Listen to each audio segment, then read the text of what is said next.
علی بھائی اگلا سوال ہے اور یہ آخری سوال ہے۔ آپ نے ایک مجلس میں یہ حدیث بیان کی تھی کہ سب سے پہلے قیامت کے دن نبی صلی اللہ صلی علیہ اللہ وآلہ علیہ وآلہ وسلم کو وسلم۔ قبر مبارک سے نکالا جائے گا، جبکہ دوسری مجلس میں ایک اور حدیث بیان کی کہ قیامت والے دن حضرت موسیٰ علیہ السلام نبی صلی اللہ علیہ وآلہ وسلم سے پہلے ہی عرش کا پایہ تھامے کھڑے ہوں گے۔ ان دونوں احادیث میں تطبیق کیسے کی جائے گی؟ پلیز وضاحت فرما دیں۔ یہ مشکل سوال ہے جی، میں نے ابھی تک تو کہیں پہ اس کا سلوشن نہیں دیکھا کہ اس کو کسی نے ایڈریس کیا ہو۔ کہ بخاری مسلم دونوں میں حدیث ہے، نبی علیہ السلام کے ایک صحابی تھے، ان کا ایک یہودی سے جھگڑا ہو گیا اس بات کے اوپر کہ اس یہودی نے لین دین کے دوران کہہ دیا کہ اس اللہ کی قسم جس نے موسیٰ علیہ السلام کو تمام جہان والوں پر فضیلت دی، کوئی شک نہیں ہے بنی اسرائیل کو تمام جہان والوں پہ فضیلت دی تھی، وَأَنِّي فَضَّلْتُكُمْ عَلَى الْعَالَمِينَ، لیکن اپنے زمانے کے لیے۔ تو اس صحابی نے کہہ دیا کہ اللہ تعالیٰ نے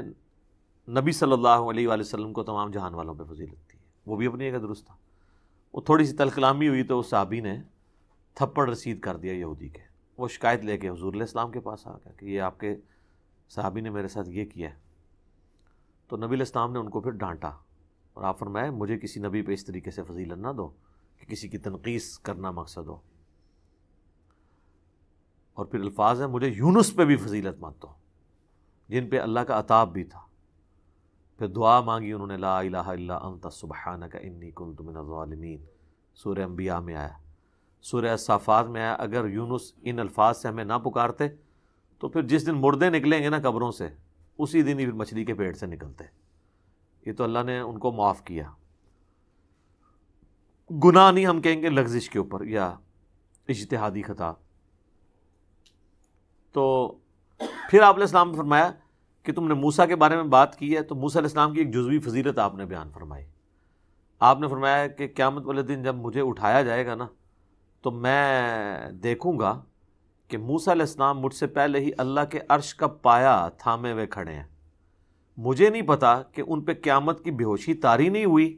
اس بے ہوشی کے سبب جو دنیا میں اللہ کی تجلی سے، جو سورہ الاعراف کی آیت نمبر 143 میں ہے، کوئی دور پہ پڑی تھی وہ بے ہوش ہو گئے تھے، یا ان کو مجھ سے پہلے اٹھایا گیا ہے۔ اب یہ بھی خود حدیث کوسچنیبل ہے کہ یہ ایکٹیویٹی کہاں کی ذکر ہو رہی ہے، کیونکہ اللہ کا عرش تو جو 7 آسمانوں کے اوپر ہے اور قبریں تو زمین کے اوپر ہیں۔ یہ نبی علیہ السلام کہاں پہ اٹھائے جا رہے ہیں اور یہ کون سی بے ہوشی کا ذکر ہو رہا ہے؟ کیونکہ اس میں الفاظ یہ نہیں کہ قبر سے میں اٹھایا جاؤں گا۔ اور میں جب میں وہ قیامت کی وہ بے ہوشی سے،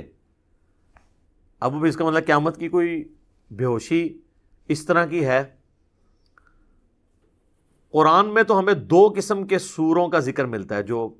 سور پھونکا جائے گا، وہ جو ایک باجہ ہے حضرت اسرافیل علیہ السلام پھونکیں گے۔ ایک جب سور پھونکا جائے گا تو سب کے سب لوگ بے ہوش ہو جائیں گے۔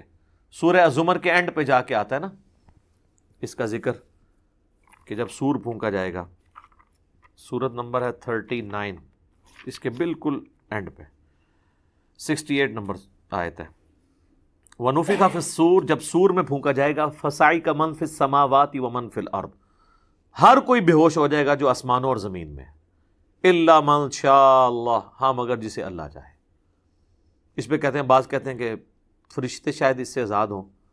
لیکن فرشتوں کو بھی تو الٹیمیٹلی موت آنی ہے۔ ثُمَّ نُفِخَ فِيهِ أُخْرَى، اس کے بعد ایک اور سور پھونکا جائے گا، فَإِذَا هُمْ قِيَامٌ يَنظُرُونَ، تو سب کے سب لوگ کھڑے ہو کر ادھر ادھر دیکھنا شروع کر دیں گے۔ وَأَشْرَقَتِ الْأَرْضُ بِنُورِ رَبِّهَا، اور زمین جگمگا اٹھے گی تیرے رب کے نور سے۔ وَوُضِعَ الْكِتَابُ، اور نامہ اعمال کی کتابیں لا کے سامنے رکھ دی جائیں گی۔ وَجِيءَ بِالنَّبِيِّينَ وَالشُّهَدَاء، اور بلا لیا جائے گا انبیاء کو بھی اور دعوت و تبلیغ کا کام کرنے والے لوگ جو شہادت علی الناس کرنے والے لوگ۔ وَقُضِيَ بَيْنَهُم بِالْحَقِّ وَهُمْ لَا يُظْلَمُونَ، اور ان کے درمیان فیصلہ کر دیا جائے گا حق کے ساتھ اور ان پہ ظلم نہیں ہوگا۔ وَوُفِّيَتْ كُلُّ نَفْسٍ مَّا عَمِلَتْ، اور ہر جان کو پورا پورا بدلہ دیا جائے گا جو کچھ اس نے کیا ہوگا۔ وَهُوَ أَعْلَمُ بِمَا يَفْعَلُونَ، اور وہ بہتر جانتا ہے جو کچھ وہ دنیا میں اعمال کیا کرتے تھے۔ تو یہ جو سور کا ذکر ہے، تو وہ جو باجا پھونکا جائے گا، ایک باجا وہ ہے جس کے بعد اللہ تعالیٰ فرما رہا ہے کہ سب زمین و آسمان میں بے ہوش ہو جائیں گے، سوائے ان کے کہ جن کو اللہ نہیں چاہے گا۔ اور اگر یہ اس نفقے کا ذکر ہو رہا ہے اور اس کے بعد اٹھائے جانے کا، تو اب دنیا پہ تو اللہ کے عرش کا پایا نہیں ہے، تو 7 آسمانوں کے اوپر ہے اور اس کو تھامے ہوئے کھڑے ہیں، تو عین ممکن ہے یہ عالم ارواح کی بات ہو رہی ہو کہ وہاں پر، یعنی یہ جب سور پھونکا جائے گا نا، تو جو لوگ زمین کے اندر ہیں نا وہ بھی سارے بے ہوش ہو جائیں گے، اور جو اپنی قبروں میں عالم برزخ میں ہیں یا علیین میں ہیں، سجین میں ہیں، وہ بھی سارے بے ہوش ہو جائیں گے۔ اور یہ مطلب زیادہ یعنی قرین قیاس لگتا ہے، کیونکہ اس نفخے کے بعد جو ہوش آ رہی ہے، اور نبی الاسلام فرما رہے ہیں کہ میں موسیٰ کو دیکھوں گا کہ وہ اللہ کے عرش کا پایا تھامے ہوئے کھڑے ہیں، تو ظاہر نبی الاسلام تو زمین کی قبر سے نکل رہے ہیں اور وہ تو 7 آسمانوں کے اوپر ہیں۔ تو اب یہ ایک متشابہ چیزیں واللہ عالم۔ بال وہ جو دوسری حدیث ہے نا مسلم شریف کی، کہ قیامت والے دن سب سے پہلے مجھے قبر سے نکالا جائے گا، سب سے پہلے میں شفاعت کروں گا، اور سب سے پہلے میری شفاعت قبول کی جائے گی، 3 الفاظ ہیں۔ اس حدیث کو اگر بنیاد مانے اور وہ والا مطلب لیا جائے تو پھر تو یہ حدیث منسوخ مانی جائے گی۔ ہو سکتا ہے اس وقت تک نبی علیہ السلام کو اللہ تعالیٰ نے نہ بتایا ہو کہ موسیٰ علیہ السلام پہلے ہوش میں آئے ہیں یا ان پہ وہ بے ہوشی طاری نہیں ہوئی، تو پھر دوسرا معنی ٹھیک ہے کہ حضرت موسیٰ علیہ السلام پہ وہ بے ہوشی طاری نہیں ہوئی، عالم ارواح میں بھی ہوش میں پہلے نبی علیہ السلام کو ہی لایا گیا، کیونکہ آپ نے فرمایا تھا مجھے نہیں پتا کہ وہ مجھ سے پہلے اٹھائے گئے ہیں بے ہوشی سے یا ان پہ بے ہوشی آئی نہیں ہے۔ عالم ارواح میں تو زندہ ہے نا، صحیح مسلم میں حدیث نہیں، نبی علیہ السلام نے موسیٰ علیہ السلام کو قبر میں نماز پڑھتے ہوئے دیکھا، اس دنیا کی نماز نہیں، وہ ایک ڈیفرنٹ چیز ہے، وہ فریم آف ریفرنس ڈیفرنٹ ہے۔ تو پھر دوسری بات بعد میں اللہ نے بتا دی ہوگی کہ موسیٰ علیہ السلام پہ بے ہوشی ہی نہیں طاری ہوئی، اور یہ والی حدیث تطبیق اس طرح بنے گی، یہ حدیث بالکل ٹھیک ہے کہ سب سے پہلے حضور کو ہی اٹھایا جائے گا۔ اس حدیث میں یہ پورشن منسوخ تصور کیا جائے جو حضور نے فرمایا مجھے نہیں پتا کہ وہ مجھ سے پہلے اٹھائے گئے یا ان پہ بے ہوشی نہیں طاری ہوئی، تو جب دوسری حدیث بیان کر دی اللہ نے بتا دیا ہوگا کہ بھی آپ کو ہی پہلے اٹھایا جائے گا، ان پہ بے ہوشی نہیں طاری ہوئی، تو یہ تطبیق اس کی بنے گی۔ تو یہ میں نے کوشش کی ہے کہ اس کا ایک آپٹیمل سولوشن آپ کے سامنے رکھا جائے۔ باقی اس طرح کی جو متشابہ چیزیں ان پہ اینڈ پہ ہم یہی کہیں گے واللہ اعلم، سب اللہ تعالیٰ بہتر جاننے والا ہے۔ بہرحال یہ فٹ ان بیٹھتا ہے یہ چیز، اور حضور نے اس میں بھی دیکھیں راستہ چھوڑ دیا تھا، آپ نے فرمایا مجھے نہیں پتا کہ مجھ سے پہلے ان کو اٹھایا گیا یا بے ہوشی طاری نہیں ہوئی، اور یہاں آپ کہہ رہے ہیں مجھے پہلے اٹھایا جائے گا، مراد یہ ہے کہ پھر وہ بے ہوشی والی بات ٹھیک ہے کہ ان کو دنیا میں اللہ کی تجلی سے جو بے ہوشی طاری ہوئی تھی ان پہ، اس کے بدلے وہ آخرت کی بے ہوشی طاری نہ ہو۔ بعض لوگ تو کہتے ہیں یہ جو سور ہے یہ بھی 3 دفعہ پھونکا جائے گا، تو مختلف اقوال ملتے ہیں۔ الٹیمیٹلی یہ جو مسلم کی حدیث ہے نا، سب سے پہلے حضور علیہ السلام کو نکالا جائے گا، اس میں کوئی شک نہیں ہے۔ بخاری میں ایک اور حدیث ہے کہ سب سے پہلے انبیاء اکرام کو قبروں سے نکالا جائے گا، اور سب سے پہلے لباس حضرت ابراہیم کو پہنایا جائے گا۔ اور بخاری مسلم میں حدیث ہے جب نبی علیہ السلام نے فرمایا نا کہ عورتیں مرد سب کے سب بالکل ننگی حالت میں قبروں سے نکلیں گے،